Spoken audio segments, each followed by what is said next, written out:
Just down here at Shore Road in Bonchurch on the Isle of Wight, just having a quick check of Monk's Bay, see if there's any migrant birds down here this morning. It's first week of March 2025, and this is often a good little spot for the first wheat ear of the spring or sand martin flying through.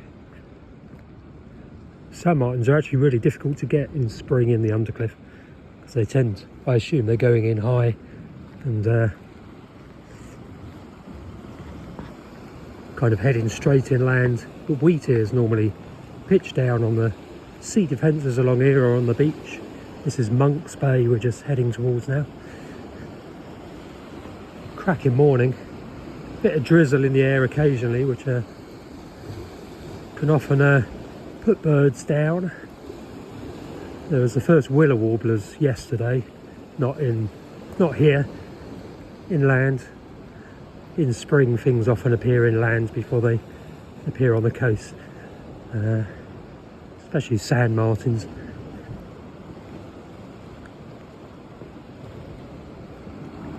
I get a spring black redstart maybe.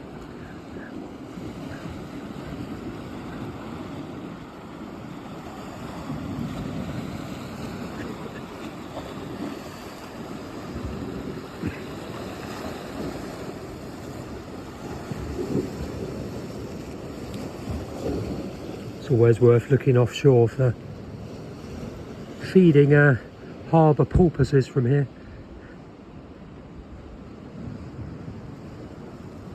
Seems to be quite a nice traditional feeding area, or at least that's where a couple of marine biologists that live overlooking this area, they quite often see them here.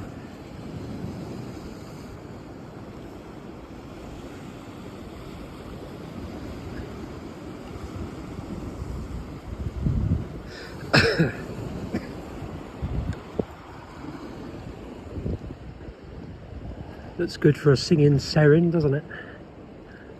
Can't hear any. Still a couple in Kent at Sandwich Bay, where there's been up to 4 in the same little area by the sounds of it. I've had a pair of serins here, but that was back in the 1990s. I don't come here anywhere near enough, maybe once or twice a month, weekly the last couple of weeks, but still only occasionally.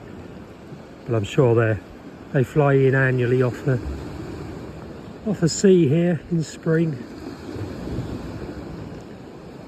Serins are more regular off of Ventnor and St Catherine's Point, simply because that's where people are birding more.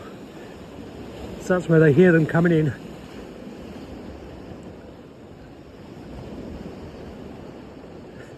Long predicted or projected to colonise southern England, serin. It's never really happened apart from those birds that bred around what was it, Dawlish, that kind of area on the estuary, Powderham sort of area.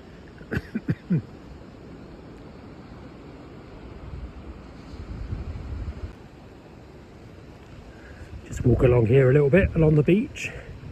Not going to go very far. Excuse the crunchy gravel. Don't think I've ever captured, well, I know I've never captured a serin calling as it flies up whilst videoing. Flies up calling. That would be great along here on this weedy bank, or maybe just on the beach. No waders in the little bay.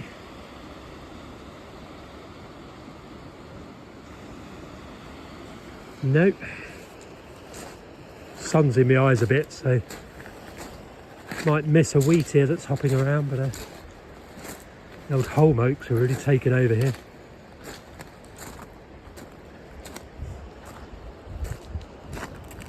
Tell me in the comments section if you've ever visited the undercliff of the Isle of Wight for birding or anything. It's really, really good. Lots of Glanville fritillaries here as well in early summer onwards.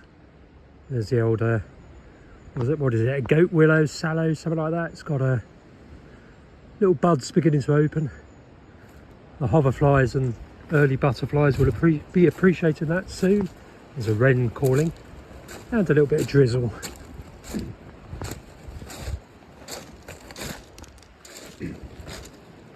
It's good for a subalpine warbler, doesn't it? Just hopping around in this brambly, weedy edge.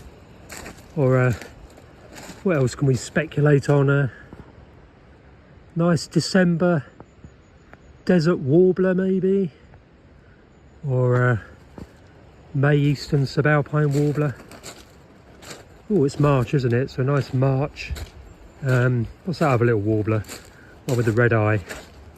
Sylvia warbler. Oh, Sardinian, that's it.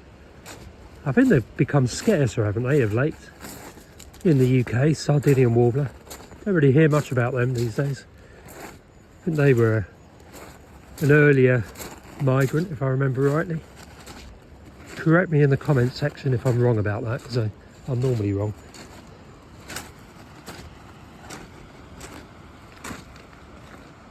There's no wheatears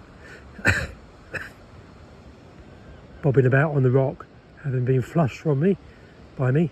There's rain coming over there, so I'm going to get wet in a minute, I think. So I might speed back towards Ventnor Bay in a second. Definitely don't want to get rained upon if I can avoid it. There's even some Phragmites up there, some reed, just on the cliff, where there's obviously water cascading out of the galt clay and green sand and chalk kind of matrix. So you never know, pendulines here. Chetty's warbler down here would be nice.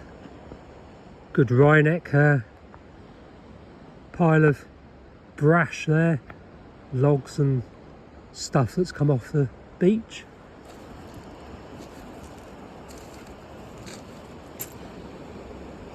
Let's go a little way along here. Just make sure there's not a black redstart hopping around these buildings or something.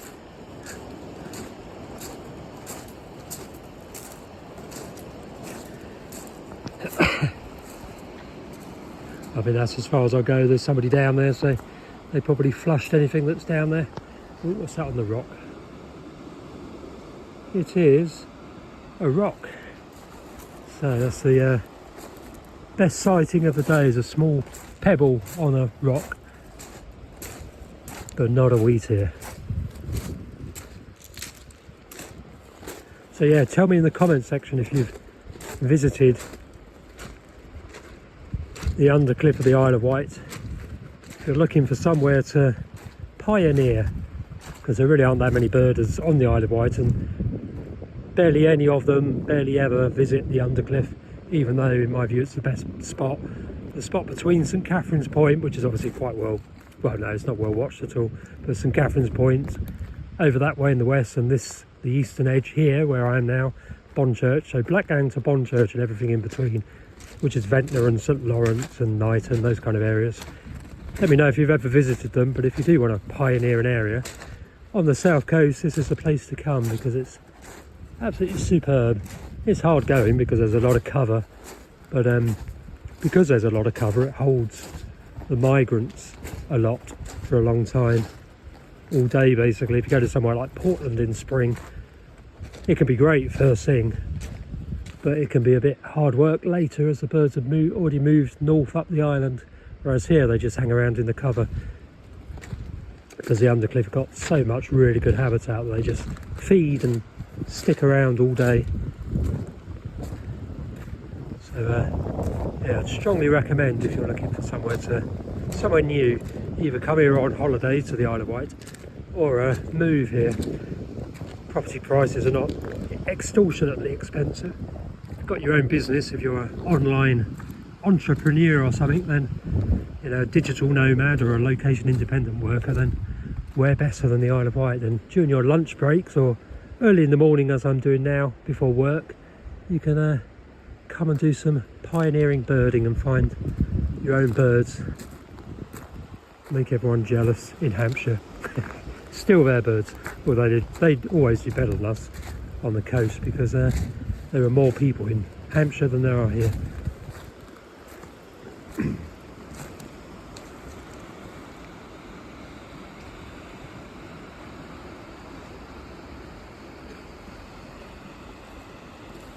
Drawing a blank here.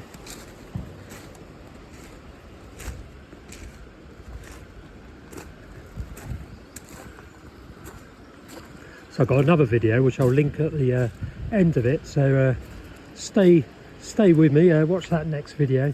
I'll link a playlist actually, so a list of videos at the end of this one, so keep watching.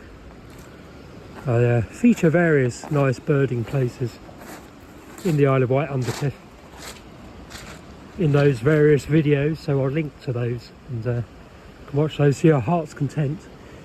And do subscribe to the channel as well. This channel is mainly about wildlife friendly farming and rewilding and nature writing as well, but I also do these bird watching videos just to jazz things up a little bit. It's all natural history anyway, whatever the particular natural history theme is on a given video. And if you want to support the channel, there's a buymeacoffee.com link at the bottom in the description to this video. And you can also, if you want to support or make a donation to a particular video that you particularly like, then there's a little thanks button, and press that and you can make a donation. Right, is there going to be a wheat here just along here? Walking back on myself now, so one may have come in because of that little bit of drizzle that stopped again. Let's look around the corner. You never know. If I turn this off now, this video, then one will appear. Excuse me, coughing. So yeah, the two serons I had, a male and a female, were just up there on a little bit of landslip. What a cracking morning. It's been so mild. Been really spoilt this last week or so. Well, it's probably 2 weeks now of warm sunshine, essentially. One day of fog, which was cold and gloomy, but apart from that, it's been absolutely gorgeous. The weather is going to turn a little bit, and apparently it's going to get colder again next week, but it's really not been a cold winter relative to what it can often be like.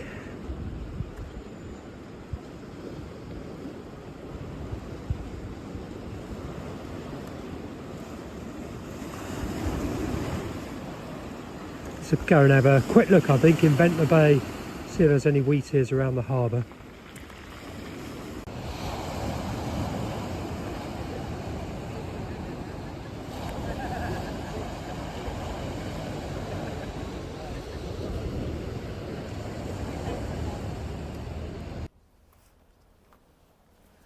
So I hope you're enjoying this video about Ventnor and the Undercliff. If so, then don't forget there are 2 books that I've written. One, Bird Watching Around Ventnor, creatively named, and the second one is Wildlife Watching Around Ventnor. Just short books about the local area that are the subject of this video. Available on Amazon. I'll put a link below for this video, and you can also order it from the library, and it's available in all major bookshops, both of these little booklets, and in a few shops along the Esplanade, like the Longshoremen's Museum and Lady Scarlett's Tea Room as well. But yeah, I'll put a link to the description if you want a slightly deeper dive into the Isle of Wight Undercliff. Then these 2 little booklets might be of interest to you. Just go onto Amazon otherwise and just search for Steve Jones and Ventnor and you should find them.